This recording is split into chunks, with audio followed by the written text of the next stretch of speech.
Hello guys.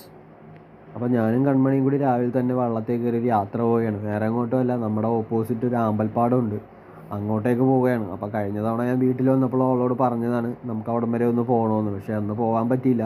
അപ്പോൾ നമ്മൾ ഇത്തവണ വന്നപ്പോൾ എന്തായാലും അത് സ്കിപ്പാക്കാണ്ട് നേരെ അങ്ങോട്ട് വിടാമെന്ന് വിചാരിച്ചു. അങ്ങനെ കൺമണീനെ വിളിച്ച് ഞാൻ അങ്ങോട്ട് പോവുകയാണ്. അപ്പോൾ കൺമണി വള്ളം തുഴഞ്ഞ് എന്നെ കരക്കടിപ്പിക്കാനുള്ള പരിപാടിയിലാണ്. സംഭവം ഞങ്ങൾക്ക് രണ്ടുപേർക്കും ഇത്തിരി പേടിയുണ്ട്, കാരണം ഇത് ഫൈബറിൻ്റെ വെള്ളം കാരണം ഒരു ചരിവുണ്ടായിരുന്നു. എൻജിൻ കൂടി വെച്ചേക്കുന്ന കാരണം അത് ചരിഞ്ഞാണ് ഓൾറെഡി ഇരിക്കുന്നത്. വെയിറ്റൊക്കെ വെച്ച് അഡ്ജസ്റ്റ് ചെയ്തിട്ടുണ്ടെങ്കിലും നമുക്ക് ചിലപ്പോൾ മറിയും, നമുക്കറിയില്ലല്ലോ. രണ്ടുപേരും അത്രക്ക് എക്സ്പെർട്ടൊന്നും അല്ല. കാരണം അങ്ങനെ തുഴഞ്ഞുകൊണ്ടിരിക്കുമ്പോൾ നേരെ സ്പീഡ് ബോട്ട് വന്ന്. അപ്പോൾ നമ്മളെ കണ്ടപ്പോൾ തന്നെ ചേട്ടൻ സ്ലോ ആക്കി. കാരണം സ്പീഡിൽ വന്നു കഴിഞ്ഞാൽ നല്ല ഓളം വരും, നമ്മൾ പ്രതീക്ഷിക്കാത്ത ഓളം വന്ന് വള്ളം മറിയാനുള്ള സാധ്യതയുണ്ട്. അപ്പോൾ കൺമണി എന്നോട് ചേട്ടൻ നീങ്ങിയിരുന്നോ എന്നൊക്കെ പറഞ്ഞ് ഞാനങ്ങനെ സൈഡിലോട്ട് ഇരിക്കുകയാണ്. നല്ല ഓളം അടിക്കുന്നുണ്ട്. ഓളം വെള്ളത്തെ വന്നടിച്ച് ഒരു ചെറിയ ചരിയെന്ന രീതിയിലൊക്കെ വന്ന്. എന്നാലും നമുക്ക് കുഴപ്പമൊന്നുമില്ലാതെ നമ്മൾ അതിനകത്ത് തന്നെ ഇരുന്ന്. കൺമണികളുള്ളതുകൊണ്ടൊന്നും പേടിക്കാനില്ല. അപ്പോൾ നമ്മൾ നേരെ കരക്കെടുത്തു. ഇനി നമുക്ക് ആമ്പൽപ്പാടത്തിലേക്ക് പോകണം. പാടം മീൻസ് അവിടെ നെൽകൃഷിയൊക്കെ ചെയ്യുന്ന പാടമാണ്. ഇപ്പോൾ കൃഷിയില്ലാതെ നേരത്തെ വെള്ളം കയറിയത് കാരണം അവിടെ കുറേ വെള്ളമുണ്ട്. അപ്പോൾ ആ ആമ്പലൊക്കെ കിളുത്ത് നല്ല ഭംഗിയിൽ നിൽക്കുന്നുണ്ട്. അപ്പോൾ ഇത് ഈ സൈഡിൽ കാണുന്നതാണ് ഗൈസ് പാടം. നല്ല ഭംഗിയായിട്ട് ആമ്പൽ വിരിഞ്ഞിരിക്കുന്നത്. അവിടെ വൈറ്റ് ഉണ്ട്, പിന്നെ റെഡ് ഉണ്ട്. റെഡെന്ന് പറയാൻ പറ്റില്ല, എന്നാലും നമുക്ക് റെഡെന്ന് പറയാം.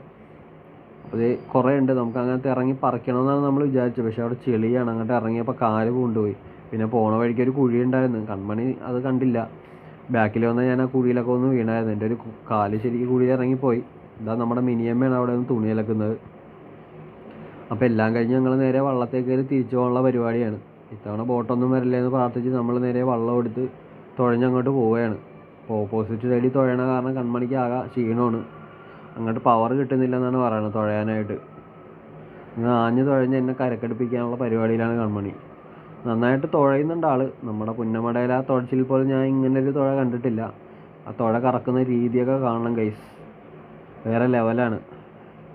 അപ്പോൾ കൺമണി എന്നെ തുഴഞ്ഞ് തുഴഞ്ഞ് തുഴഞ്ഞ് കരക്കെത്തിക്കാൻ ആയിട്ട് അടുത്തെത്തിയിട്ടുണ്ട്.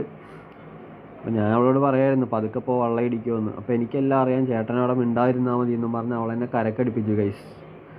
അങ്ങനെ നമ്മൾ നേരെ വള്ളം കെട്ടണ സ്ഥലത്തെത്തിയിട്ടുണ്ട്. അപ്പോൾ നമ്മുടെ വീടിൻ്റെ സൈഡാണത്. അപ്പോൾ ഇവിടെയാണ് നമ്മൾ വള്ളം കെട്ടിയിടുന്നത്. അപ്പോൾ ചേട്ടൻ മിണ്ടാതിരിക്കുമെന്നും പറഞ്ഞ് എന്തോ ഡയലോഗും പറഞ്ഞ് കൺമണി എന്നെയും കൊണ്ട് പോവുകയാണ്. നമ്മുടെ മിനിയമ്മതയായിരിക്കുന്നു, തുണി അലക്കിക്കൊണ്ടിരിക്കുകയാണ് രാവിലെ തന്നെ. ചതയൊക്കെ ചെയ്ത് കാരണം എല്ലാവരും കുളിച്ച്